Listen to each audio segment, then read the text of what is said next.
Market Mantra, Market Mantra, Market Mantra, Market Mantra, Market Mantra,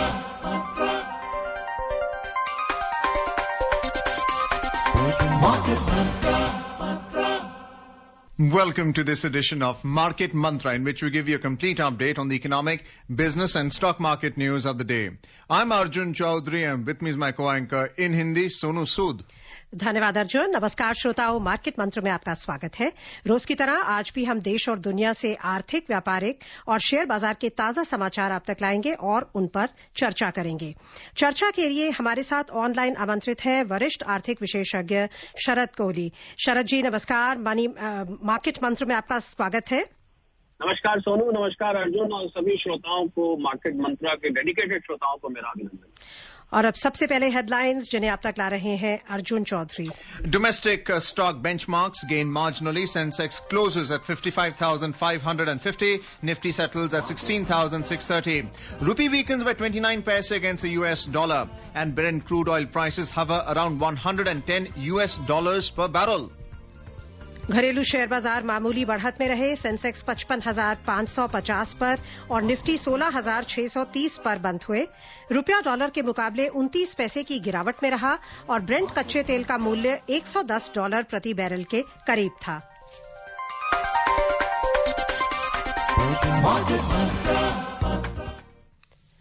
शुरुआत करते हैं share बाजार से। सेंसेक्स और निफ्टी में आज मामूली बढ़त दर्ज हुई।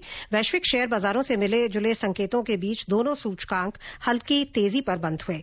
कारोबार की समाप्ति पर बंबई शेयर बाजार का सेंसेक्स 0.15% की तेजी से 86 अंक बढ़कर 55,550 पर बंद हुआ। नेशनल स्टॉक एक्सचेंज का निफ्टी 0.21% की वृद्धि से 36 अंक बढ़कर 16,630 पर बंद हुआ। विस्तारित बाजार की बात करें तो यहां बढ़त अधिक थी।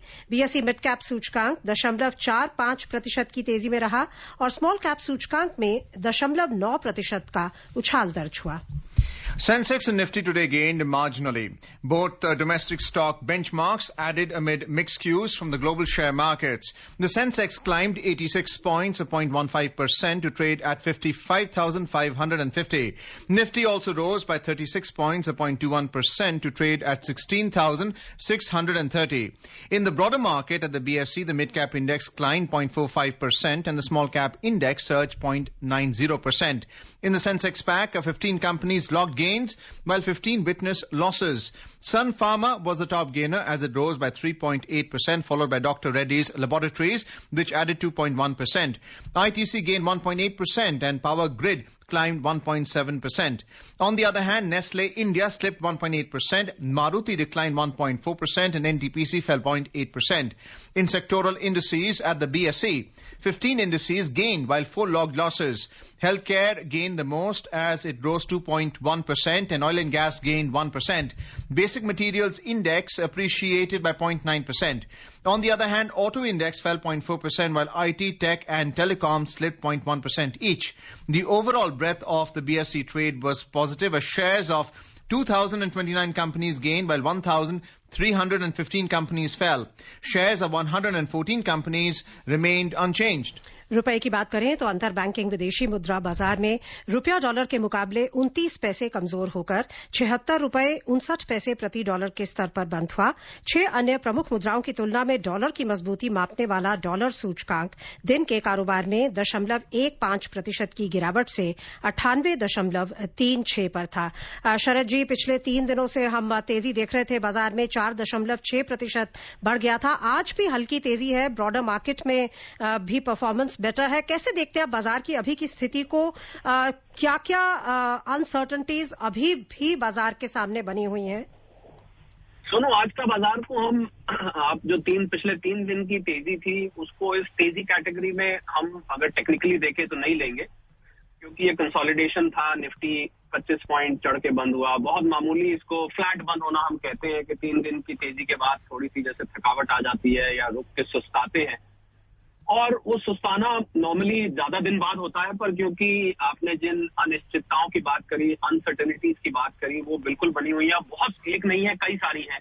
अगर हम इस कॉन्फ्लिक्ट की बात ना भी करें तो इस हफ्ते फेड की मीटिंग है 14, 15 या 15-16 को, और उस मीटिंग में FOMC की मीटिंग में इंटरेस्ट रेट्स बढ़ाने की बात सामने आएगी ही आएगी। हालांकि कुछ हद तक मार्केट उसको डाइजेस्ट कर चुका है।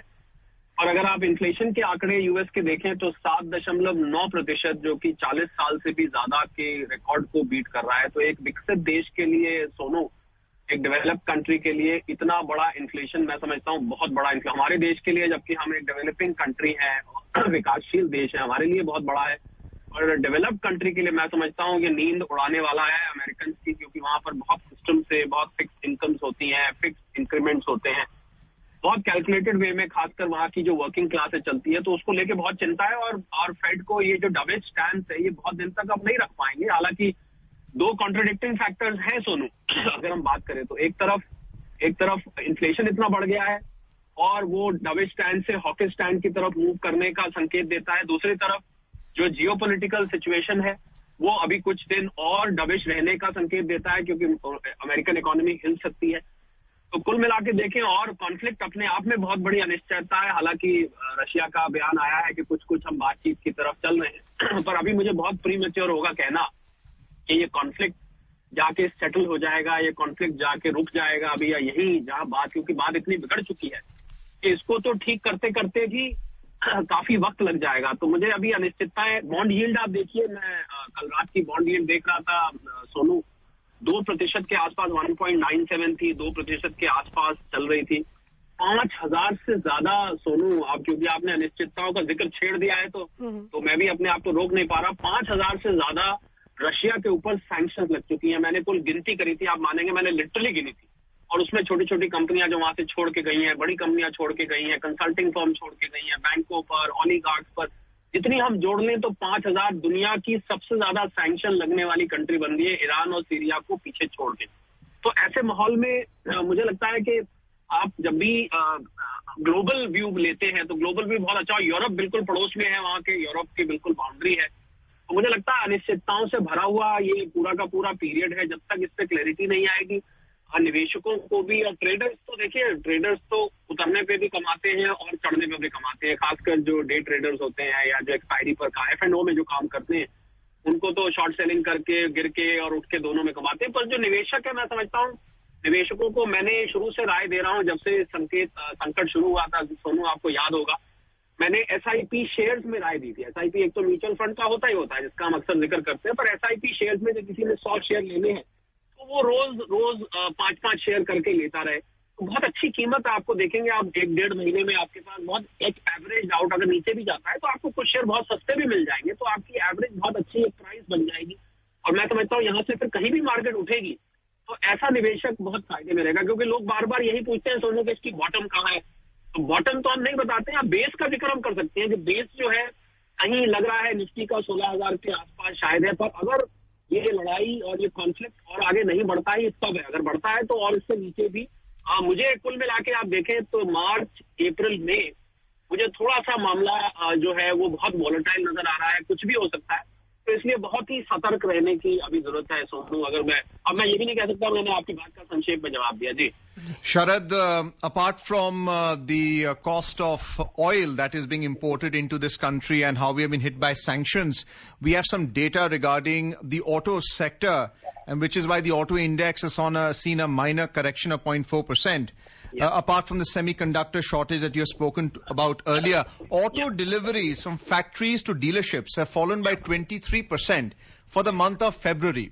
What does this mean for the auto sector on the macro side? Because this reflects on income and assets, your spending capability. What does this mean macroeconomically and the stock price of auto shares? Well, auto sector, Arjun, is a major contributor to employment, auto ancillaries, main auto sector. It's a major contributor to the economy, to the tax revenues, to employment. I mean, if we talk at the macro level, auto sector has a very prominent place in the overall economic scenario. Now, there has been a double whammy for auto sector. On one side, where, the semiconductor chips have been, damaging the auto sector for the last more than, I would say, 2 years now, because the shortage is being felt across the world. All auto companies, whether it is luxury auto vehicles, vehicles or whether it is commercial vehicles. It is, I mean, in the West, a lot of commercial vehicles run on semiconductor chips. Well, probably Indian-made trucks or lorries, all of them may not be using semiconductor chips to a larger extent. But the more you modernize a vehicle, the more you need a semiconductor chip. And on top of that, as they say, rubbing salt on the wound, the petrol and diesel prices. I think in India, if we talk of India for a moment, Arjun, the elections have just finished, and I think the government is taking a breather, and I'm sure the oil marketing companies, the data which I have with me, Arjun, that there is an under recovery of 18 rupees when the crude oil price was just around $100. Well, we are now talking of $110. I remember last week it touched 140 also at one point of time, but thankfully it has cooled down a bit because of UAE giving a positive stand that we will speak to OPEC Plus about increasing the production and so on and so forth, and the American taking out their strategic petroleum reserves, SPRs as they call. So they have released that to cool down the market. So basically from here, if we move to 110, we are looking at an under recovery of oil marketing companies of around, to my back of the envelope calculation, Arjun says, about probably 20 to 25 rupees. So we are talking of 20 to 25 rupees, and one of the oil marketing companies said that if you let the consumer absorb 6, and then they were saying 18, we will absorb 12. But for how long? That is the billion-dollar question, because the oil marketing companies cannot be allowed to bleed. After all, it is public money. It is a public sector undertaking. And ultimately, the common man pays this way or that way. So I think it's a catch-22 situation, Arjun, as far as oil sector is concerned. With 85% of countries' requirements being imported, I think it is high time with the think tank in the energy sector has to start looking for alternates, moving away from fossil fuels. But as far as automobile sector is concerned, I think they should be a worried lot as of now, because high fuel prices, even if we are able to resolve the semiconductor chip problem, Arjun, which is seeming like in the next 1 or 2 years, because there have been some major investment proposals cleared for semiconductor chips. But these fuel prices, I think, are going to hurt the auto sector, because, I mean, you would not like to drive your car so much if you find that the petrol price is 120 rupees or 130 rupees for compulsive reasons. So I think auto sector is in for a bit of a difficult time. Unless, of course, the situation in the oil sector, unless, of course, Russia decides to pull out and the oil comes back to $70, $75, which the economic survey had projected at that point of time. So I think it will also upset the government budget. The total government's fuel bill has crossed, Arjun, $100 billion. And at $110, my calculation says that probably the total country's bill will probably cross $130 billion. So which is a lot of money for a country to pay when we are struggling with our fiscal deficit. We are looking at borrowing, we are cutting down, we are into austerity measures, cutting down unnecessary expenditure here and there. I think, and we've just recovered from pandemic. Let's not forget, we've gone through 2 years of a very, very difficult phase. As I said, this is rubbing salt on the wound. Just when we were out of the woods of pandemic, the economy was beginning to recover, auto sector was showing signs of recovery. Then this happened. So let's all pray that things get better on auto sector, where a lot of people depend upon. I think it comes out of deep woods. सो शरद जी, जैसा आप कह रहे हैं कि situation already challenging थी pandemic की वजह से, और अब और भी ज्यादा जटिल हो गई है क्योंकि इन्फ्लेशन को बढ़ावा देते हैं। ऑयल और कमोडिटी प्राइसेस में जो बढ़त होती है उससे इन्फ्लेशन बढ़ती है। इस पूरे सिनेरियो में आपको क्या लगता है आरबीआई का क्या रवैया रहेगा? आप कह रहे हैं कि यूएस फेड जल्दी ही अपने इंटरेस्ट रेट्स बढ़ाने की फैसला लेने वाला है, लेकिन अगर ये कॉस्ट पुश इन्फ्लेशन है एंड ऑलरेडी जो प्रोड्यूसर्स हैं उनके ऊपर एक भार है हाई कॉस्ट का, ऐसे में आपको लगता है कि हमारे लिए, हमारे सेंट्रल बैंक के लिए क्या इंटरेस्ट रेट्स को बढ़ाना एक जस्टिफाइड विकल्प होगा, या अकोमोडेटिव पॉलिसी कंटिन्यूड रहने की उम्मीद की जा सकती है? बहुत दुविधापूर्वक समय है किसी भी सेंट्रल बैंक के लिए सोनू, इसमें कोई दो राय नहीं है, क्योंकि आगे कुआं पीछे खाई, अगर मैं एक मशहूर कहावत है उसको यहाँ कहूँ, क्योंकि अगर आप इंटरेस्ट रेट बढ़ाते हैं तो ऑलरेडी आप देखिए कि स्टैगफ्लेशन की बात की जा रही है। मैं किसी वर्ल्ड बैंक के कंसल्टेंट से बात कर रहा था, आईएमएफ के भी कुछ ऑफिशियल से बात पीछे अगले चल रही थी। उन्होंने स्टैगफ्लेशन, बिकॉज स्टैगफ्लेशन क्या होती है, हमारे जो मार्केट मंत्रा के श्रोता है, कुछ लोगों के लिए टर्म्स नए होते हैं, जब आप एक तरफ स्टैग्नेंसी आ जाती है और दूसरी तरफ इन्फ्लेशन बढ़ने लग जाता है। तो एक जगह ग्रोथ, जीडीपी ग्रोथ रुक जाती है। और जी बिल्कुल, एक तरफ ग्रोथ रुक जाती है और इन्फ्लेशन भागती जाती है, कॉस्ट प्लस इन्फ्लेशन, जिसको आपने बिल्कुल ठीक कहा। तो मुझे लग रहा है बहुत कैश, तो अगर आरबीआई के देखिए सामने दुविधा क्या रहेगी, अगर वो इंटरेस्ट रेट बढ़ाते हैं तो पहले ही आपकी ग्रोथ इफेक्टेड है, पहले ही कॉस्ट ऑफ इनपुट जो है इंडस्ट्री की बढ़ जाएगी, जो इंडस्ट्री की फाइनेंस जाती है। अगर वो नहीं बढ़ाते हैं तो इन्फ्लेशन इसकी वजह से, जो आप फ्यूल प्राइसेस की वजह से, हम भारत की अगर बात करें तो अगर इन्फ्लेशन आता है और ये कैस्केडिंग इफेक्ट उसका, जैसा कि आपने भी कहा, बाकी सामान पर जाता है, जो कि जाएगा, लाजमी है, बिकॉज कोई भी बिजनेसमैन, कोई भी होलसेलर, कोई भी स्टॉकिस्ट, कोई भी रिटेलर, कोई भी फैक्ट्री ओनर अपने ऊपर एक लिमिटेड भार लेता है, उसके बाद अल्टीमेटली उसको ग्राहक के ऊपर वो बोझ डालना ही पड़ता है। पूरा ना डाले, थोड़ा भी डाले, तो इन्फ्लेशन पहले ही 6% से ऊपर है, तो यहां से जरा भी ऊपर जाती है तो आप अगर इंटरेस्ट रेट्स आप नहीं बढ़ाते हैं तो इन्फ्लेशन में और इंटरेस्ट रेट में बहुत बड़ा एक मिसमैच खड़ा हो जाता है। तो आप मॉनेटरी पॉलिसी के जो बेसिक प्रिंसिपल्स हैं, जो इकोनॉमी के बेसिक प्रिंसिपल्स हैं, जिनके आधार पर मॉनेटरी पॉलिसी चलती है, आप उससे विपरीत जाते हैं। मैं समझता हूं, मैं इस समय आरबीआई गवर्नर की पोजीशन में नहीं रहना चाहूंगा। अपनी तरफ से अगर मुझे कोई ऑफर करे, मैं कहूंगा अभी तो भैया मैं इस पोजीशन में नहीं हूँ, बड़ा मुश्किल इस समय है, बहुत दुविधा का समय है। मुझे लग रहा है कि जैसे जैसे ये कॉन्फ्लिक्ट के बादल छटेंगे तो शायद आरबीआई को एक क्लियर डायरेक्शन मिलेगा। पर अभी सोनू मुझे लग रहा है क्योंकि अर्थव्यवस्था थोड़ी सी इस समय, आप कंज्यूमर कॉन्फिडेंस इस समय बहुत अच्छा नहीं है। हम लोगों की बहुत दुकानदारों से बात होती रहती है, मार्केट्स में बात होती रहती है, होलसेलर से बात होती रहती है, फैक्ट्री ओनर से, बहुत सारे स्टार्टअप से मैं जुड़ा हुआ हूँ, तो सभी का ये कहना है कि थोड़ा सा कंज्यूमर कॉन्फिडेंस जो एकदम पैंडेमिक के बाद उठने लगा था, बहुत अच्छा होने लगा था, बहुत अच्छे ट्रैक पे आ रहे थे, वो मुझे लग रहा है लड़ाई का सुन के, हालांकि इस कॉन्फ्लिक्ट का यहाँ हमसे 4-5 हजार किलोमीटर सोनो दूर की बात है, और मुझे लग रहा है लोग सुन के सतर्क हो गए हैं। उनको लग रहा है कि कल आने वाला समय शायद कठिन हो सकता है, तो लोगों ने अपने आप को ऑस्टेरिटी में डालना शुरू कर दिया। मतलब लोग थोड़ा कंजूसी कर रहे हैं, खर्च करने में बचा के रख रहे हैं कि कल को अगर महंगाई आई तो हमारा हाउस होल्ड बजट बिगड़ सकता है और हम जरूरत का सामान खरीदें, गैर जरूरत का सामान लोग नहीं खरीद रहे हैं। तो मुझे लग रहा है उसकी वजह से इंडस्ट्रियल स्लो डाउन, आईआईपी के नंबर्स आज आने थे, मैं उम्मीद कर रहा हूँ शायद देर शाम आए या कल सुबह आए, तो आप देखेंगे कि इंडस्ट्रियल प्रोडक्शन थोड़ी सी स्लो डाउन हमको इस समय, कंज्यूमर बिहेवियर भी स्लो डाउन दिख रहा है, इंडस्ट्रियल प्रोडक्शन भी स्लो डाउन दिख रही है। आपने देखा जीएसटी के आंकड़े पिछले महीने के आए, हालांकि अच्छे थे आंकड़े, और उससे पिछले महीने से कम थे। तो थोड़ा सा मुझे लग रहा है ये कॉन्फ्लिक्ट की वजह से लोगों को एक साइकोलॉजिकल एक फियर बन गया है मन में कि अगर ये महंगाई बहुत आती है तो हमें पैसे बचा के रखने चाहिए और हमें निवेश ज्यादा नहीं करना चाहिए। मैं इस निवेश की नहीं बात कर रहा, मैं कैपिटल इन्वेस्टमेंट की बात कर रहा हूँ। इस निवेश की तो बात में बहुत अच्छा जा रहा है, 19,000 करोड़ से ऊपर का मेरे पास डेटा आया है फरवरी का। अब म्यूचुअल फंड्स में कंट्रीब्यूशन का सोनू, तो मुझे लग रहा है लोग बचा के कोशिश कर रहे हैं कि बैंकों से हट के हम म्यूचुअल फंड पे लगाएं जहां हमको अच्छा रिटर्न मिले और हम इन्फ्लेशन के अगेंस्ट अपने आप को हेज करके चले। और एक बात सोनू जो मैं और जोड़ना चाहूंगा, क्योंकि मैं निरंतर इसको बोलता रहा हूँ, आपको याद होगा कि मैं पिछले 3-4 महीने से गोल्ड का जिक्र जरूर करता था, अगर आपको पता नहीं याद है कि नहीं है, मैंने हमेशा गोल्ड की बात करी और जिस समय मैं बात करता था तो गोल्ड 46-47 हजार पे सोनू हुआ करता था। जिसने अगर इस मार्केट मंत्रा कार्यक्रम की सलाह से उस समय गोल्ड लिया होगा, आज वो उसको 55% पे, करीब 20% प्रॉफिट पे 3-4 महीने में बेचने की पोजीशन में होगा, निकलना चाहता है। तो लोग ऐसे में क्या होता है, सोनू हेजिंग करते हैं, लोग ढूंढते हैं कि कैसे हम अपने आप को प्रोटेक्ट करके रखें।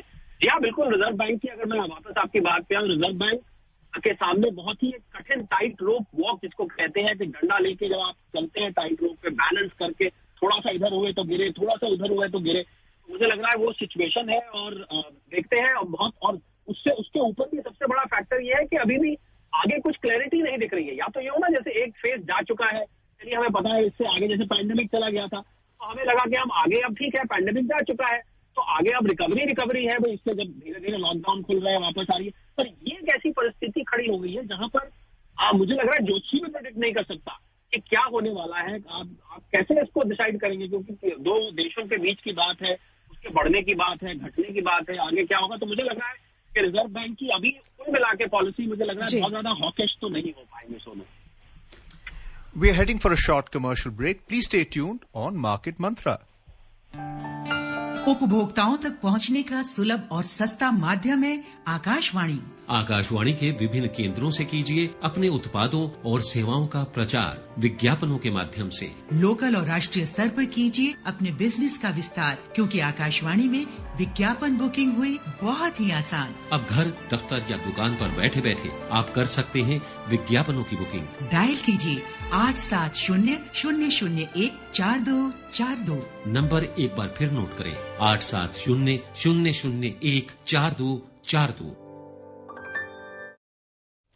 Welcome back to Market Mantra. We were discussing about market performance with our expert, Sharat Kohli. Sharat ji, once again, a warm welcome to you on the program. Thank you very much. Apart from the negative news we've discussed, positively, pharma index went up by 2.4%. What were the reasons? Briefly. I think pharma, Arjun, had taken a lot of beating in the past. And sometimes, the correction which comes is also if you be listening to China and Hong Kong, where coronavirus is again making a comeback. In fact, in Hong Kong, there has been a massive exodus of people running away from COVID. The number of deaths have been extraordinarily high. And the number of cases in a tiny, city like Hong Kong, I think is very, very alarming. And so is China. So I think the pharma sector, the moment you hear from a remote corner, you hear news of something bad on health, I think pharma sector moves. Also, there was a technical bounce back which was due for, you see, in these suppressed sentiments, Arjun, I will tell you something which is very interesting. What happens is when the market consolidates, they'll always, you were speaking of the number of shares which rose and the number of shares which declined, I remember in your initial commentary. So in this kind of sentiment, when market consolidates, some or the other sector always shows a bounce back. That is where either the DIIs pick up, or we must also not forget, Arjun, a very interesting fact. If you look at December 21 data of the market, 7.32% was the contribution of retail investors. And you know how much does this convert to money? 19 lakh crores out of the total market capitalization belong to retail investors, which is a lot of money. So our retail investors, as I keep saying, they become an institution in themselves. So therefore, I think once you find that somebody is picking up pharma stocks, so when you see the movement of stocks, people start chasing that stock and that leads to a further rise. So that was the basic reason. Otherwise, I think coronavirus, some pundits have predicted. When I say pundit, I don't mean a pundit who does a puja. I mean some experts of the scientific community. They have projected that we may be having a fourth wave in the month of June. So there are so many factors, which contribute to a rise of a particular sector. Arjun. So शरद जी, आपने भी कहा कि uncertainty है बाजार में, लेकिन SIP यानी systematic investment plan, यानी कि नियमित रूप से जो हम निवेश करते हैं उसके माध्यम से शेयर्स में निवेश किया जा सकता है. आपने ये शुरू में कहा था, तो आप ब्रीफली बता सकते हैं how to select the shares और how to select the sectors, कौन से सेक्टर्स के प्रोस्पेक्ट्स अच्छे हैं? बहुत अच्छा सवाल आपने सोनू पूछा है. देखिए, अगर आप कोई एक सेक्टर अगर मुझसे कहें, हालांकि सेक्टर तो बहुत सारे हैं, फार्मा का आज हमने देखा मूवमेंट बहुत सारे, पर एक सेक्टर अगर आप मुझे कहें कि आप पे पट्टी बांध के अगर आज के हालात में, तो मैं डिफेंस सेक्टर आंख बंद करके चुनूंगा. तो और डिफेंस सेक्टर की आप कोई अच्छी कंपनी, क्योंकि हम यहाँ नाम नहीं लेते हैं, पर सरकारी कंपनी हिंदुस्तान एरोनॉटिक्स है, भारत डायनामिक्स है, ITI है, बहुत सारी ऐसी कंपनीज हैं सरकारी जो कि भारत इलेक्ट्रॉनिक्स है, जिसमें आप सरकारी कंपनियों में भी अगर धीरे धीरे करके निवेश करते हैं तो आप देखेंगे कि, और मान लीजिए किसी ने, मैं उदाहरण देता हूं, मान लीजिए किसी ने 200 शेयर लेने हैं और उसने ये शेयर 2 महीने में लेने हैं, तो 1 महीने में 100 शेयर हो गए, तो रोज के शेयर आपके हो गए 3. तो मैं क्या करूंगा, रोज के 3 शेयर 2 महीने तक इकट्ठा करता जाऊंगा. और आप देखेंगे कि 2 महीने में आपके पास, अब हो सकता है बीच में मार्केट बहुत ज्यादा गिर जाए, हो सकता है किसी दिन उठ जाए, तो आप निरंतर खरीदते रहेंगे. तो ये एक SIP, वो म्यूचुअल फंड वाला SIP नहीं है, इसको हम SIP इन स्टॉक्स कहते हैं. थोड़े थोड़े करके आप एक्यूमुलेट करिए. पर ये हम बात कर रहे हैं Sonu medium to long term, मतलब फिर आप इसको रखिए कम से कम 6 महीने 1 साल तक, और इसमें गारंटीड मुनाफा होता है. हमने इसको बहुत बार ऐसी सिचुएशन में टेस्ट करके देखा, और ऐसे हालात में ये बहुत ही बढ़िया स्ट्रैटेजी रहती है, क्योंकि लोग ऐसे में सोचते हैं करें ना करें, फिर जब बढ़ने लग जाते हैं तो उनको फोमो होने लगता है कि हमने तो मिस कर दिया, बस हमें तो जब नीचे गई थी मार्केट तब लेना चाहिए था. तो इससे फोमो भी हट जाएगा, क्योंकि आपका थोड़ा कंट्रीब्यूशन मार्केट में आहिस्ता करके जा रहा है. आप ज्यादा पैसा भी नहीं लगा रहे हैं, और जो आपने लगाना था वो आपका 2 महीने में पूरा भी हो जाएगा. तो ये सबसे अच्छी इस टाइम, मेरे पास कम से कम सोनू मार्केट में निवेश करने की 25 स्ट्रैटेजीज होंगी, पर ये स्ट्रैटेजी इस बार ऐसे समय में सबसे ऊपर लिस्ट में आती है. सोनू जी, चर्चा को जारी रखेंगे. अंतर्राष्ट्रीय बाजारों पर एक नजर डाल लेते हैं. एशियाई शेयर बाजारों में आज रुख मिला जुला था. अमेरिका में मुद्रास्फीति की दर 4 दशकों में सबसे तेज रहने के बीच ब्याज दरों में और तीव्र बढ़ोतरी के अनुमानों को बल मिला. कल रूस और यूक्रेन के विदेश मंत्रियों के बीच हुई बातचीत से दोनों देशों के बीच संघर्ष में राहत न मिलने के बाद भी निवेशकों की चिंता बढ़ गई. दूसरी तरफ अमेरिका में सूचीबद्ध मेनलैंड कंपनियों पर नियमन से जुड़े आश्वासन के चलते चीन के शेयर बाजारों में शुरुआती गिरावट के बाद तेजी आ गई. चीन का शंघाई कॉम्पोजिट सूचकांक 0.4% की बढ़त में रहा और सिंगापुर के स्ट्रेट्स टाइम्स में 0.3% 3% की वृद्धि दर्ज हुई, लेकिन जापान का निक्केई 2.1% लुढ़क गया। हांगकांग के हैंगसेंग में 1.5% की गिरावट रही और दक्षिण कोरिया का कॉस्पी 0.7% के नुकसान में रहा। यूरोपीय शेयर बाजार की बात करें तो दिन के कारोबार में यहां तेजी का रुख था। लंदन का फुटसी 1.5% की बढ़त पर था। फ्रांस के कैक में 2.3% की वृद्धि थी और जर्मनी का डैक्स 3% की तेजी पर था।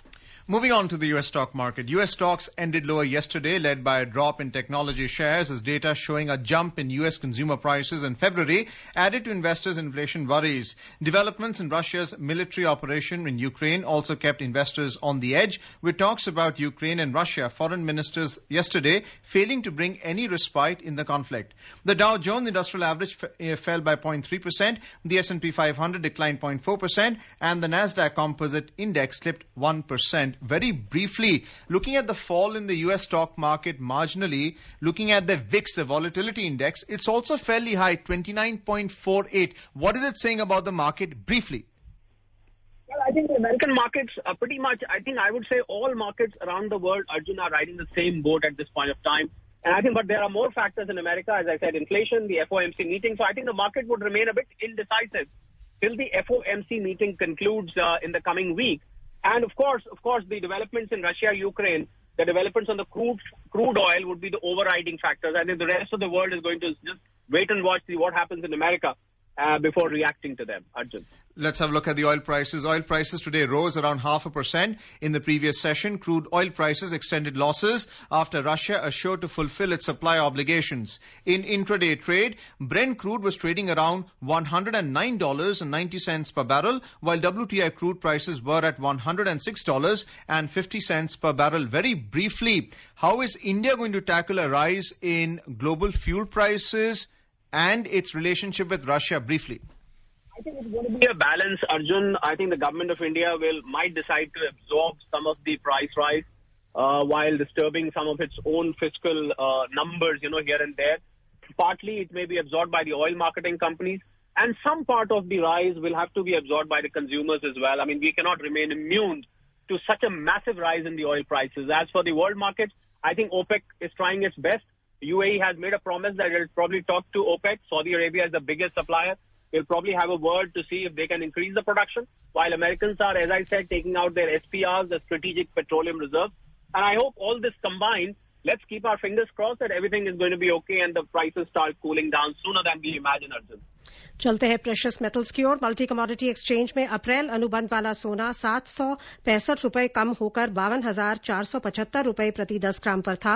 मई अनुबंध वाली चांदी भी 890 रुपए की गिरावट से 69,580 रुपए प्रति किलो पर थी। न्यूयॉर्क मर्केंटाइल एक्सचेंज में सोना गिरावट दर्ज करता हुआ $1,977.30 प्रति आउंस पर था। चांदी भी मामूली गिरावट के साथ $25.90 प्रति आउंस पर थी। हालांकि आज गिरावट है बाजार में, लेकिन $2,000 प्रति आउंस के लेवल्स को क्रॉस कर गया था सोना इंटरनेशनल मार्केट्स में। आपको लगता है कि डाइवर्सिफाइड पोर्टफोलियो अभी एक अच्छा विकल्प रहेगा? जैसे आपने शुरू में कहा था कि सोने में इन्वेस्टमेंट, इक्विटीज में, बॉन्ड्स में क्या प्रपोर्शन होना चाहिए? ब्रीफली मेरे हिसाब से सोनू में 15 से 20% आप अगर प्रेशियस मेटल्स में रखते हैं, गोल्ड सिल्वर में, तो एक अच्छा विकल्प बन के निकलेगा। बाकी सोने की जो प्राइस है वो ऑपोजिट रिएक्शन होंगे। जैसे जैसे क्रूड प्राइस नीचे आएगी, कॉन्फ्लिक्ट में हमें कुछ शांति के संदेश मिलेंगे, नीचे आएगा, वहां फिर कुछ बिगड़ेगा, ऊपर जाएगा, तो ये कॉन्ट्ररी मूवमेंट आपको दिखाई देगा। जैसे जैसे मार्केट ऊपर जाएगी, गोल्ड नीचे आएगा, तो ये निवेशक ध्यान रखे, घबराए ना, वो दोनों तरफ मूवमेंट आपको दिखेगा। तो आप दोनों में करते हैं तो दोनों में से एक जगह आपको फायदा होगा। जी शरद जी, आई एम अफ्रेड समय समाप्त हो रहा है, सो हमें चर्चा को भी यहीं विराम देना होगा। बहुत बहुत धन्यवाद आपका मार्केट मंत्र में शामिल होने के लिए। Pleasure. And before we close, a reminder of the headlines. Domestic stock benchmarks gain marginally. Sensex closes at 55,550. Nifty settles at 16,630. Rupee weakens by 29 paise against the US dollar. And Brent crude oil prices hover around $110 per barrel. And that's it in this edition of Market Mantra. For now, goodbye.